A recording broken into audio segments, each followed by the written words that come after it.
right, let me pull up the agenda here. Maybe I'll just share. 1 second.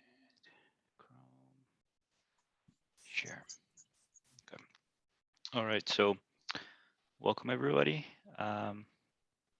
We have a few items in the agenda. I added 2 here towards the bottom. I didn't want to put my items up there, but if you have anything that you want to discuss, you can feel free to add. Anybody can add. It should be edited by anybody. So let's start. Reference implementation work is getting started.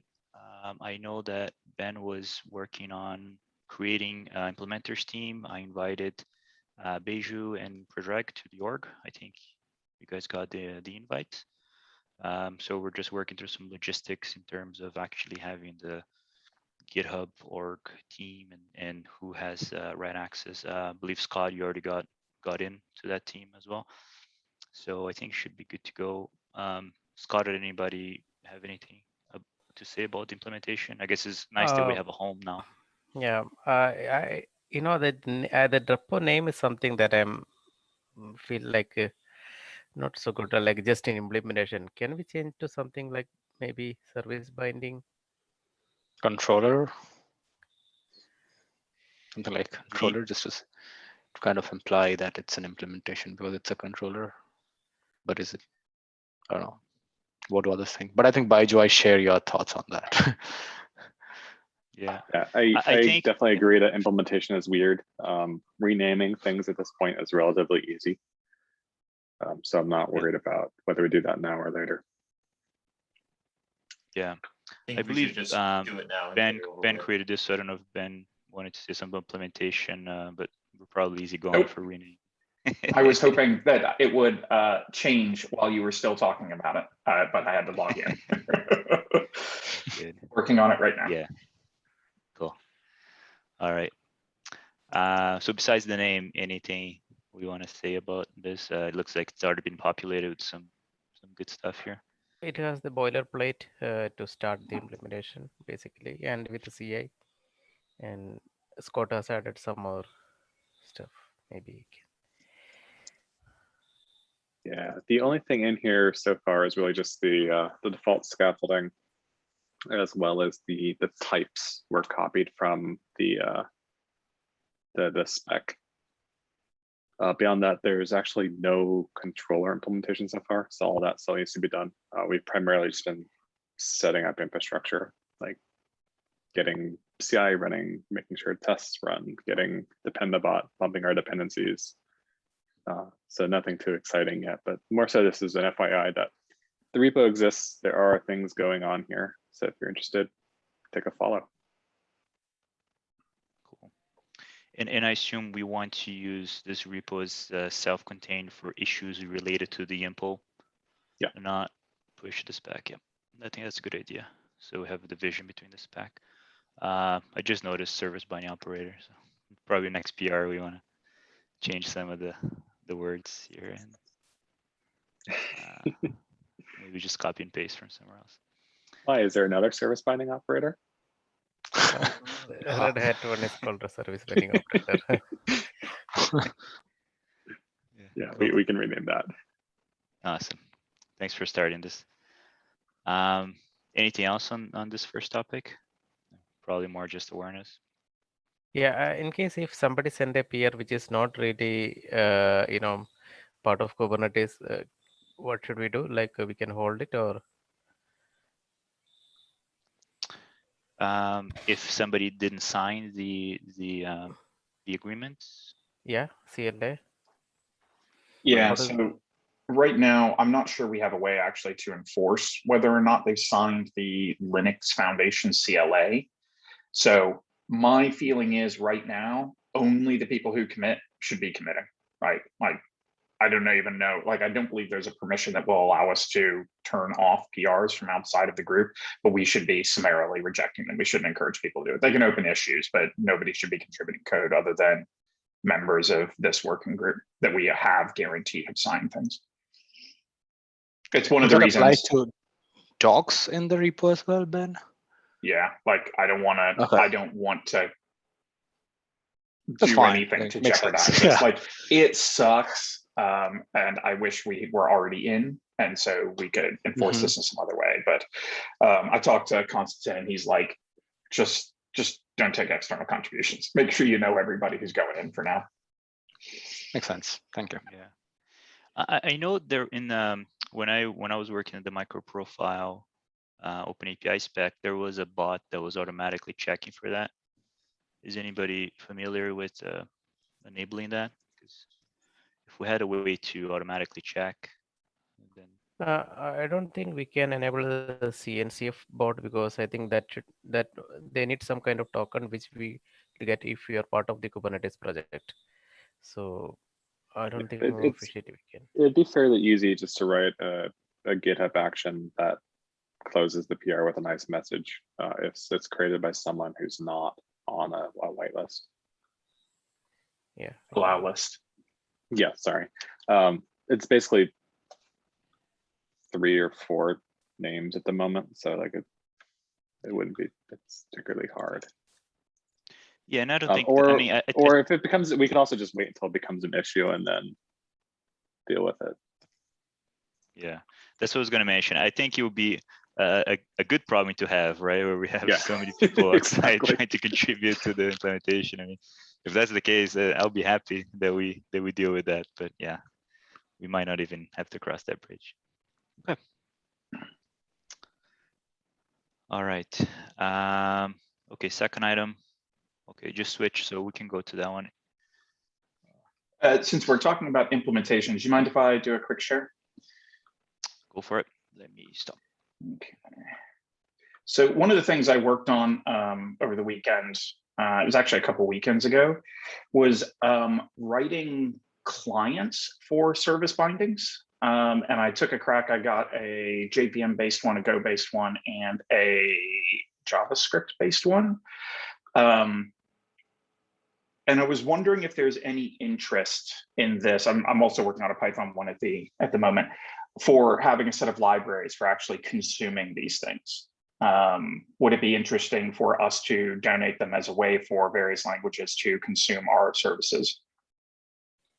Oh, okay. Actually, I remember there was another issue, and I had already created a couple of libraries for one for Python and for Go. And, Okay. Yeah. It's good. There's a Python one then. Yeah. Do we want to do that? Do we want to keep them outside, or do we consider this to be part of the reference implementation? I think that a discussion in that ticket was like we don't need to make it part of our this project. We can keep it like a external. Yeah, but we can aggregate it somewhere, maybe a link in a prominent place so that people can discover it. But need not to mix with this spec or effort. Yeah. Okay. Yeah, I think in general, I like the idea of us starting it. The only, I think, concern which both probably Scott and I shared on the same thread is that there would be general maintenance and maturity expectations, which is something this small group may not be able to serve. And that is why we may not want to put it as part of the implementation or the group or the org right away. But then we should definitely aggregate it in one organization. And then eventually when we feel that this group has the, this group feels comfortable that this can be maintained over time, or let's say we figure out that it is not really a huge maintenance overhead, we just overthought it a little too much, we would just take it. But I think once that gets figured out, I think then we should take it in. But prior to that, it should be in some other organization. We should probably even link out from our repos saying that this is another sibling project that we are doing. But it's definitely something we should keep in one place, contribute to, even if we don't promise a long-term release model altogether. Cool. Scott, you have a hand raised, and I'll go after you. Yeah, so I definitely think like this is the kind of stuff that we wanted to encourage to exist in the community. I'm definitely resistant to having it be a part of our organization proper, unless we're really saying this is the client API for this language.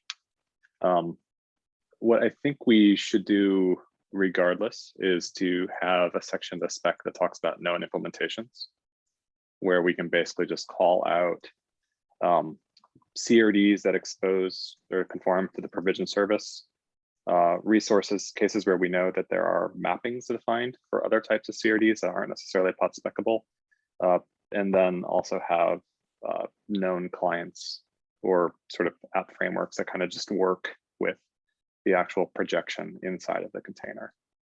Just to kind of say, like, this is intended to be a community. This is something that kind of bridges these worlds together. Like, we should actually say, like, here are things that are known to work. Yep, sounds good. My question was around just a use case, which I think you touched upon, Scott. So these are clients in the sense of applications that are consuming the mounted bindings. Is that what they are? Cool. Yeah, I think that's awesome. And I think one of the future goals could be to help kind of adoption is, I mentioned microprofile. That's kind of one of my backgrounds. I would love to go to them and one of the specs and work with them and to say maybe the microprofile config and have some native way that they consume service bindings, right? So I think that would be an awesome thing for us to pursue. Spring Boot, like anything that we can go as a framework and try to insert the service binding adoption from that. I think that would. Yeah, like that adoption thing is the key stuff. Like clearly, like if you looked at these implementations, and none of the languages are they particularly difficult to do for someone to do them internally, but there is still a barrier to entry that like Jakarta is never going to take a dependency on Baiju or me, right? And I think there are going to be a lot of companies who would be hesitant to taking a personal dependency in a way that they wouldn't have a problem with it if it was from the reference implementation itself. So I think that's the like next step. We should keep an eye on that and what it takes to because I also like take a look at a bunch of other CNCF projects that I'm involved in. Like the one that really stands out for me is the CNCF RSocket project. Sorry, not CNCF, the Linux, nope, let me get it right. Reactive Foundation RSocket project, which is a amazing project that has 2 or 3 language bindings clients effectively for it, but without a Go one, like it's really hindered adoption. And it's not like somebody's going to write all those things on their own. So. Yeah, I think then we can create a separate GitHub organization, and encourage people to contribute it. We don't need to have any,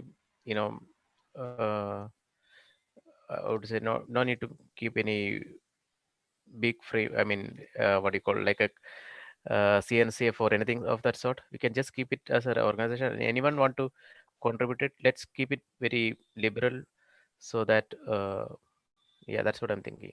So that it be in my, for example, in my Python it's goes to bygm / yeah, that doesn't looks good. I mean, if somebody's cloning, even in the Go library, staying in my personal repository may not be a good thing for who looking to adopt that one, right? Yeah. Yeah. And so Scott, we'll go to next. My only comment is going to be, we do have a samples repo in this org, which may be a home to put the stuff in for now. I just would hate to create yet another org that we need to keep track of as we're trying to move to SIG or something else. So maybe samples is something we can just put it there for now. Yeah. Yeah, I wouldn't even get too nuts about this. Like, I don't think it's a pressing thing for adoption today. Right. So like, let's just keep what we're doing, keeping them in the personal places. And once we get to 1.0, then I think that's when we start thinking about, should we have our own reference implementations? Do they get another org, et cetera, from that? There are other, community members already. For example, in Red Hat, our middleware team has already created on Node.js, and there is something called, what is it called, Java Quarkus, right? Yeah, Quarkus one. So this all, I think it is not just library. Some of them are dependent on the framework itself. So that means those all going to be external libraries or frameworks. Those are CLIs, right? Scott has hands up. Scott, back to you. Yep. Sorry. Yeah, my pipe dream for where this ends, and I realize like this is not anything that we have direct control over and it'll take years to actually materialize. is that over time, application frameworks will basically natively implement this sort of the in container element of the spec, as well as that service drivers will basically implement this, like, and basically just, they'll just know to like check if this var is set, and then if it is set, then go look at that directory. So like if you are a Redis client, when someone instantiates the Redis client, like if they don't have to specify the location of your Redis server, then the client can basically go see, oh, this var is set, let me go check to see whether there are any bindings that are of type Redis. And if there are, it can just go grab it, configure itself. And then like everything just works without actually users having to do anything special. But like, that's like the huge ecosystem play. Hopefully happens someday, won't happen anytime soon. But like, I want to try to make sure that we avoid doing anything that inhibits that from happening. Like, I think there's going to be a lot of ways of consuming service bindings that, like, we don't necessarily want users interacting with these clients directly. Like, certainly there will be times early on where like that will be necessary.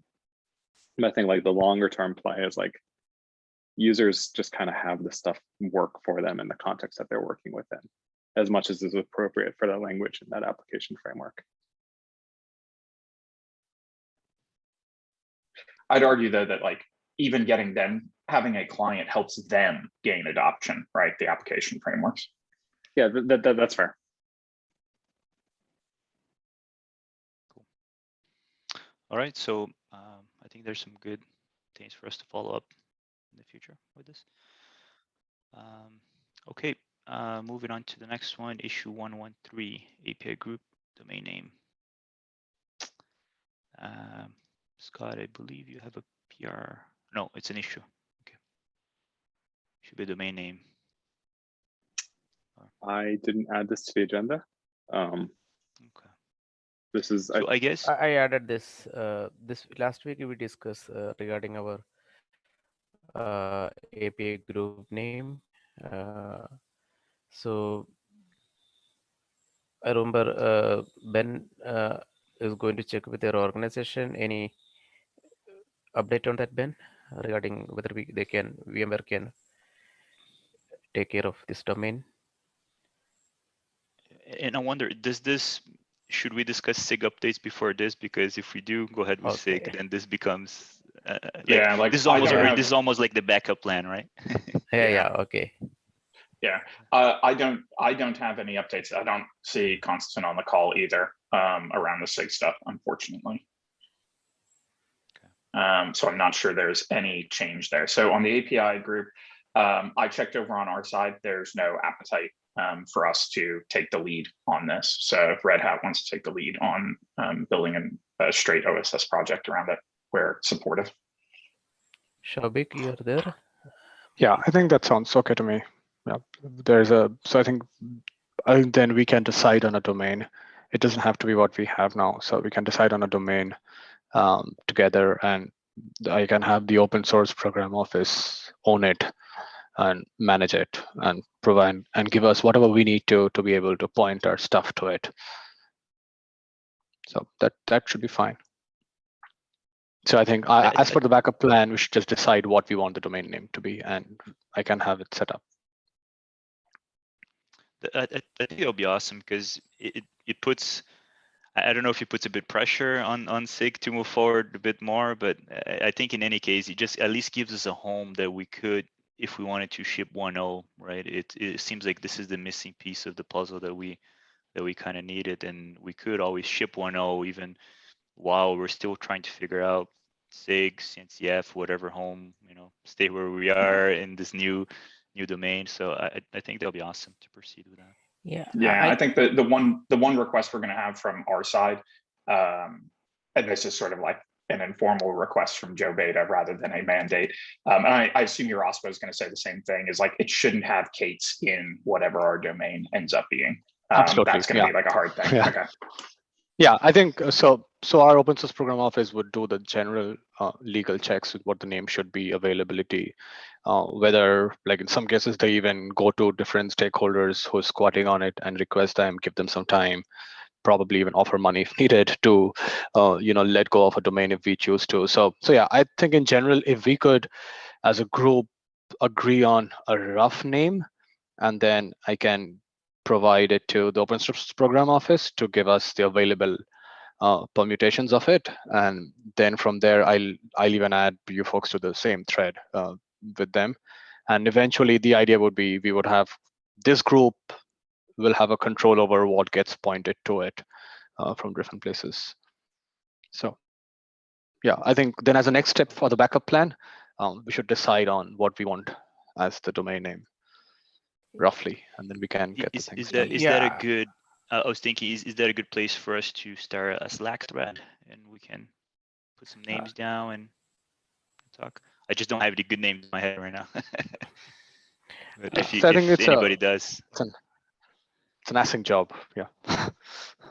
Yeah, I think having going for this domain need not be a backup plan in my opinion, because let's say if you start with the Kubernetes for that means it's part of CNCF, right? So it becomes more vendor, or even foundation neutral for that matter. So having our domain, and even if this getting into CNCF or Kubernetes project is delayed, it's not going to affect us, right? So I think we can start this right away without waiting for that CNCF or Kubernetes, seek thing. Yeah, I'm I okay with agree. that. I think at this point, at least for me and the teams that I've talked to here, it's more important to have something 1.0 that we can start leveraging, in products and things that we ship, than if that's SIG or CNCF or anything else. As long as we have something that we can use, I think it's got to the point where it's that has become more than what is the name in our API group. So definitely +1 for. Let's do it. Let's push. Okay. And Cool. as soon as the CNCF or whatever comes up, the Red Hat can hand over. Just we need to make sure that they can hand over that domain to that foundation. That's it. Yeah, I think that should be fine, because the folks who are in the open source program office, some of them are chairs in a bunch of SIGs anyway. So I think that should be pretty easy to do. In that case, Baiju, do you want to go ahead and start the thread to brainstorm on names, and then we can get it started then. Okay, yeah, we'll do. And the last comment I guess I had about this would be, we did some work in terms of figuring out who the admins would be, who the committers would be, and all that stuff for SIG. It seems reasonable that we can reuse that, since we already gone and gone through that, so we don't have to go through it again for this new project. Also makes things quite smooth for donation as well. Yeah. Cool. All right. Awesome. Thanks for bringing that up. So that went better than expected. All right. So we hit so API group name. So I don't think we need to deep dive more in 113 issue. I think we're gonna see where we are over Slack. Okay. Next one, final call. Yeah, application to workload name. So for anybody that wasn't here 2 weeks ago, we did take a vote, and workload won over application. So I admit I had voted for application, so but I'll concede to the majority, and I gave my approval to the PR. You just felt I think Ben, you also approved the PR. Thanks, Scott, for making all those changes. But if that felt like a big enough one that we wanted to do a final call here before merging. So if you have any concerns, you can raise them now. It's definitely a breaking change. Yeah. And also very important, Shubik and other folks from service binding operator, what that would mean in terms of reacting, right? And I know there is a service binding CR in that community that closely resembles the spec. So getting in line with the term would be very good after we merge this as well. Yeah, I think I'm okay with it. But I wouldn't speak for Predrag. He would also be okay with it. But yeah, I think even I mentioned workload because application is really a very vague term. So yeah, this should be fine. Folks will adapt to it. Yeah, I also agree. So let's go out with that workload.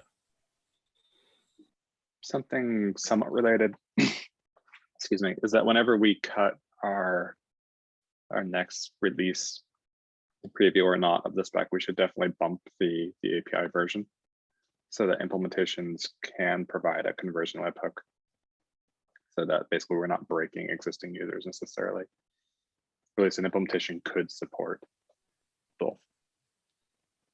Yeah, in Kubernetes community, normally observe that as soon as it enters beta, they support this API migration. But during alpha, they don't do that. Yeah, I was just saying that an implementation could offer that, not that they Yeah. would necessarily have to. It's also useful just to be able to fails early if your implementation doesn't support that kind of thing. Do we want to change just to V1 Alpha 2 as part of this PR? Or It already is that's what I meant. Alpha 2. We could Then we Alpha could bump 3. it to Alpha 3. We can also do that later. Like there's definitely other subtle changes that have gone in. So I think just before we cut our release, we should do that.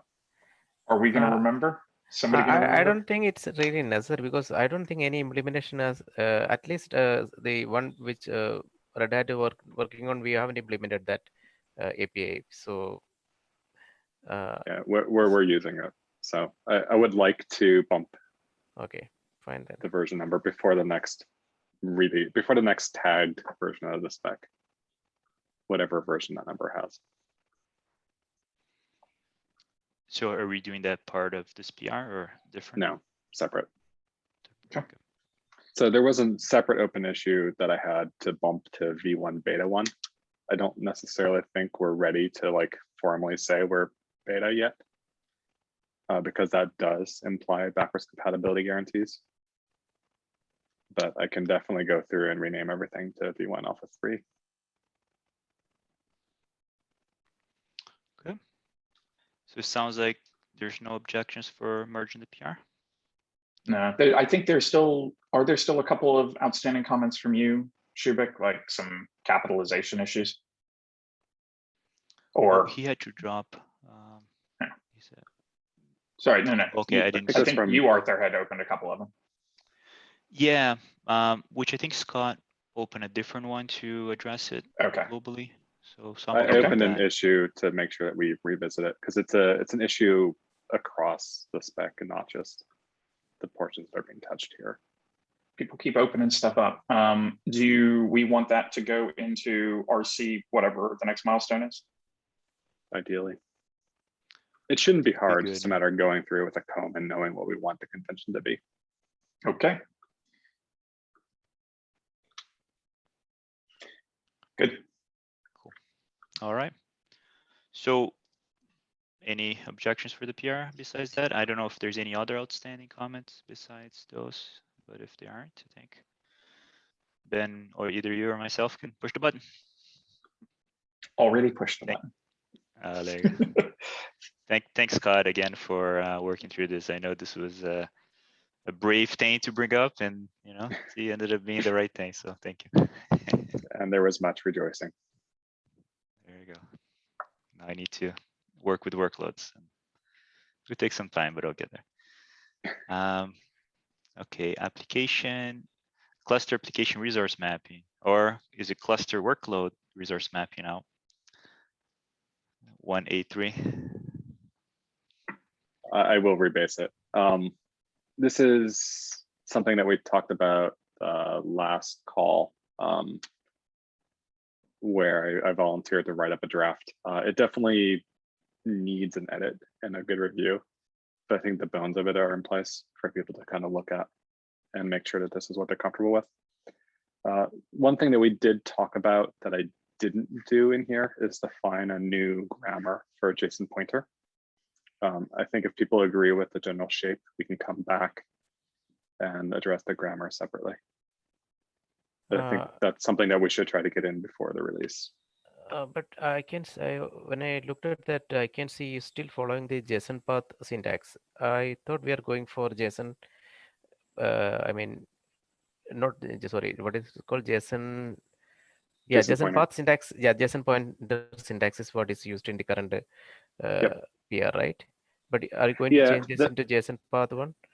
that's what I was just saying. Is I think I kept it as just the raw JSON pointer syntax for now, just to make sure like we all agree about like the core behavior, and then we can introduce the new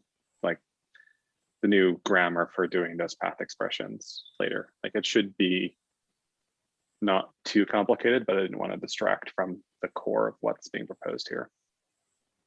Okay. Okay. So we'll take a look at that offline and put some comments there. So that was pull request 183. All right. Next one, application and service labels. This is PR 179. So just a bit of background. So this PR was my proposal for adding the label capability for selecting a service, and also making consistent the semantics that both application or workload and service labels would only pick the first match. Scott, you had some valid concerns with that. I think I'm trying to see what's the latest one. We don't have to revisit the whole discussion, but Scott, do you want to summarize what your final maybe proposal is, or counter proposal? Yeah, I mean, this one gets sticky because I see the value and the benefit, but there's also actually a fair number of corner cases that have also exposed us when we start doing label selectors, particularly against services, because we can only have effectively one concretely named service that gets injected at a time. And the idea of having a label selector that is limited to selecting a single resource feels very unintuitive in the Kubernetes space, because label selectors are inherently queries that can select 0 to many resources. So like if we really want to have like, no, it only selects one, we need to really define all of the cases for which one gets selected, what happens when there are two, what happens when one becomes two, what happens when two becomes one, what happens when there's three. Like there's a lot of just there's a lot of corner cases that creep up where it seems like it could end up being something that surprises users and ends up causing more unexpected behavior than it provides ultimate benefits.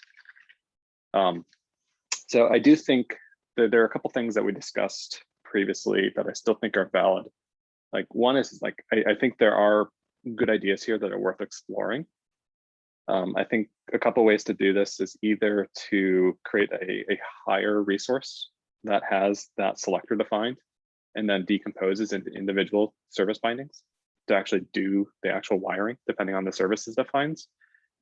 Or we could basically create a mapping that is using the label selector, and then basically it decides what single service to expose, and then that single service can then be bound directly in. So I think there are ways to still kind of get this behavior, and we can kind of like use those to really prove out the semantics before we really force it into the core. Okay. Would you say that would be like, I know we're not using extensions anymore, but we have those side things. It could be an extension. subspecs. We actually do have the extensions directory now. So it's not in the core spec, but they do still actually exist. All right, yeah. I think So that we're got still merged. calling the next extension. Yeah, right. But Yeah, like I'm not whether it's sure we actually refer- defined as an extension or whether it's like external and just happens to exist, like we can figure that out later. But I think that there's enough semantic ambiguity that I look at it from an implementer's perspective and a user's perspective that I'm not comfortable pulling it into the core yet until we kind of like prove it out. Yeah, I think Wherever that's that fair. is, I'm not super concerned about, but I think it's definitely worth continuing to explore. Scott, what is your suggestion to regarding that immutable resources like cron job? I mean, sorry, job. Yeah, So how do we so select it? Yeah, please, Scott. yeah, so I think that there's two dimensions. One is label selectors for services, and the other is label selectors for workloads. So the spec currently has label selectors for workloads. That's Perkeo is trying to add in label selectors for services. And part of the discussion that we had is that there was a desire to have symmetry between the services reference and the workloads reference. So one of the original drivers for creating or adding the workload, or at the time application selector, was a resource like a cron job, where it was not itself pod specable, so we couldn't natively inject into it, but it also created resources, jobs that are immutable using a generated name. So there was this like really common core resource built into Kubernetes that we couldn't inject into without this capability. But now, since we have the ability to provide custom mappings, like our canonical use case for those custom mappings has actually been cron job. So like we can bind into cron job successfully, at least the spec says we should be able to. So that initial driver for needing workload label selectors is like lessened. I still think there's absolutely like real uses to do application selectors. So like I do find it useful, but like I opened a separate PR that actually removed it just as a counter to like, if we actually want to, if we value symmetry of these two things, of these two object references, then I think like I would rather actually remove the label selector from workloads than add the label selector to services. But I also, I know that's a controversial statement to make, and that may or may not be the actual desire. Yeah, I don't know whether the symmetry is that important, but for application label selector, I can see it will be still useful. So I can see the PR is still in draft. So are you going to uh, open it for submission, or what is the state of that PR? Which PR? So Okay, this is there's that one for, so there's one 180. that I The- open. Yeah. No, I assume you're talking about the one to remove the label application. selector from workloads. Well, at the time applications, but yeah, like that's not, that was really a way of provoking conversation more than anything I'm seriously proposing. Okay. Fine. Yeah, I think definitely made some good points, Scott, in terms of the behavior on, you know, if you see one and then that goes down, another one comes up, do you then switch? I think trying to restrict labels to just one, I can see how that can be a problem. And at the same time, I can see how people may want to use it as well. So I think I would be okay if we, like my preference would be to go with your PR to drop everything and redesign this in a way that we don't have these restrictions that make it so hard to know what's going to happen. So that, hey, if label match 2, you're going to get 2, right? It's more kind of clear. And if we need to work through a higher level resource, maybe that's the way to go, and that's not such a bad thing. Yeah. So I mean, just to make sure that like level setting the understanding, just to make sure everything is clear. There are alternate ways that we can get the multiple service perspective working. Whether it be a mapping that like has a restriction that there's only one, in which case then it can just expose that for service and the service binding can reference it. Or whether it's a separate resource that can support multiple services that then it creates multiple service bindings to target the workload.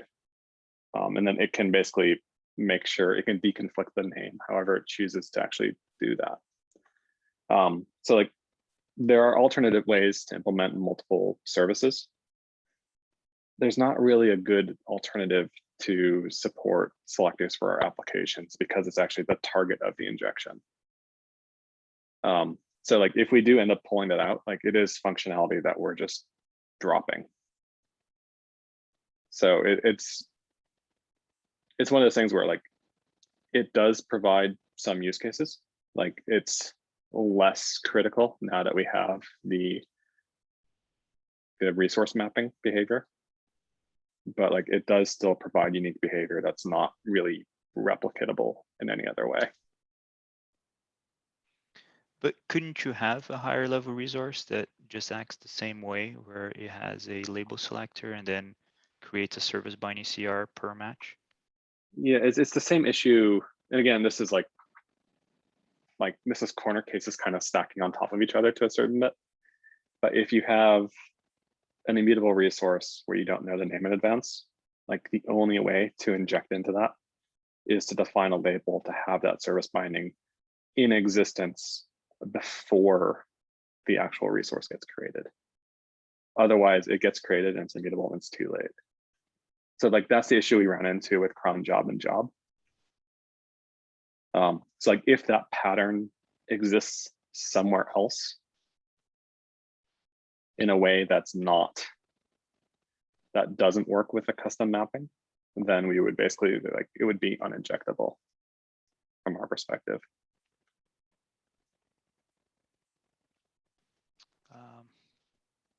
Yeah, I think that's the part that got me lost a little bit in the comments, because I couldn't distinguish between why that would be a problem for workloads and not services, potentially. It's because we're writing into the workloads as opposed to reading the services. Because of that difference, like definitely service binding sits squarely between services and workloads, but it's not a symmetrical relationship. Like it's definitely taking content from the service and injecting it into the workload. So that asymmetry creates these distortions. Right, but here we're just referencing the names, right?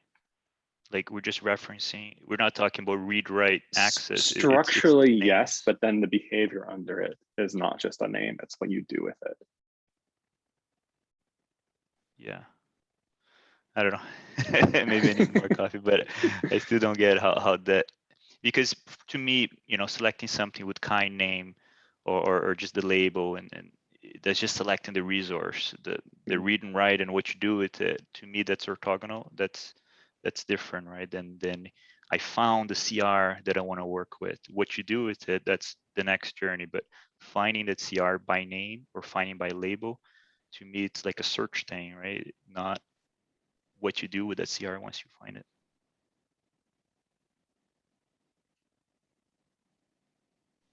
But yeah, I think we do also define what the implementation has to do when it finds that thing. So it's not just a matter of finding it, is finding it and then manipulating it. So it's from the perspective of multiple services, it's the resulting manipulation of the workload that becomes strange, that causes issues. So I think definitely the ability to support label sectors across multiple workloads, like it works fine. Like there's no issue there. Like the only reason to remove it is if we value the symmetry between the application or between the workload and the service references. Yeah, which I think is a strong point, because the reason, kind of going back in history, why this was created was because of a use case where the service wasn't known ahead of time, and a label would have solved that. So maybe a mapping could equally solve that.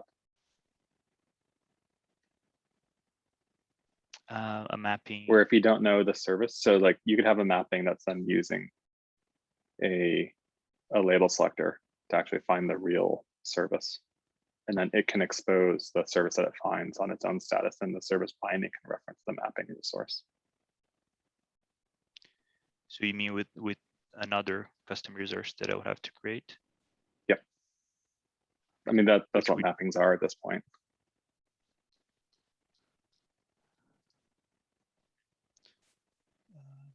Right.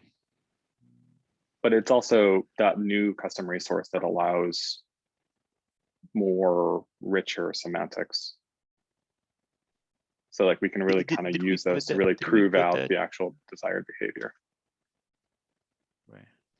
And we pushed that in, right? I was trying to find it through the workload resource mapping. You mean the actual mapping resources? Not the, I guess there's the workload mapping definition, but then there's the actual concept of mapping resources. So we removed mappings, the array from the service binding, but we haven't actually created any new mapping resources to replace them yet. I know, Baiju, you were playing Okay. around with a couple, but So like okay. we haven't So, like yeah. pulled any of them in as extensions. Right. Okay. That's But what I was the whole confused, idea is that like it is you- kind of yeah. it's a community extension point. So like we don't necessarily have to know about all of them. It's kind of whatever you want to plug in, whatever semantics you want to define. Right. Because my point is then with the current spec, then there's no way for me to do the equivalent of a service labels, right? The mappings that you mentioned is something that we're thinking about adding, but it's not there today. Not on its own. It would require additional support to add those semantics. Which is, I think, is the key, that we just have to be honest with ourselves that, you know, it is missing as well, right? So, okay. Yeah, and I think it's one of those things where like if we develop the semantics and we feel really good about how they work, like we can promote it into the core. Yeah. But sure. like right now, as it stands, there's enough unknowns and ambiguities. Like I actually don't know how to implement the behavior that's spec'd out in that PR. So like it just says to me like it's not ready to go into the core spec if as an implementer I don't know how to do it. Yeah. It's And I not think that that's fair. it's not that it's impossible or unsolvable. It's just like it's not. There are open questions that are like in some cases they're corner cases, but like those corner cases will jump up and bite people if we go into prod with it without having like really nailed the semantics. Yeah, no, for sure. And I think this is always a good test. Sometimes we suggest something in the spec that the implementation is very complex and stuff. So it's always a good check. So what I would propose as next steps is I can close my PR, which is, what's the number, 179.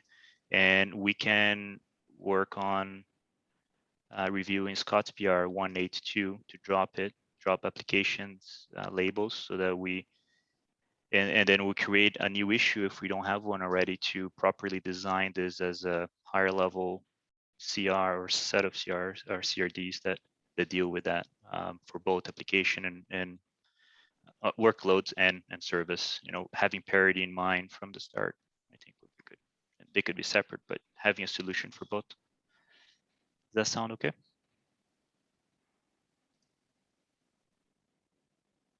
Yeah. So like if you want to take those semantics and like write them up as an extension, I think it's okay for extensions to be draft or preview and still be in the repo because they are independent of the core spec. Yeah, definitely.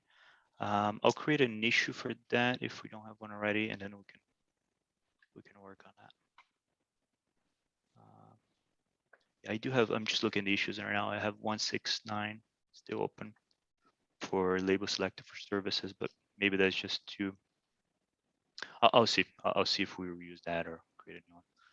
Okay, so I'll close my PR and we'll comment on 182. That's the ask. Okay, those are all the items. We do have a standing item for service binding ref implementation design. Anybody have anything to say about that? I don't have anything there. Baiju, do you? No, nothing from my side. So Cool. Ben, anything from you? Closing remarks? No, certainly not in 4 minutes. Cool. Thanks, everyone. Thanks.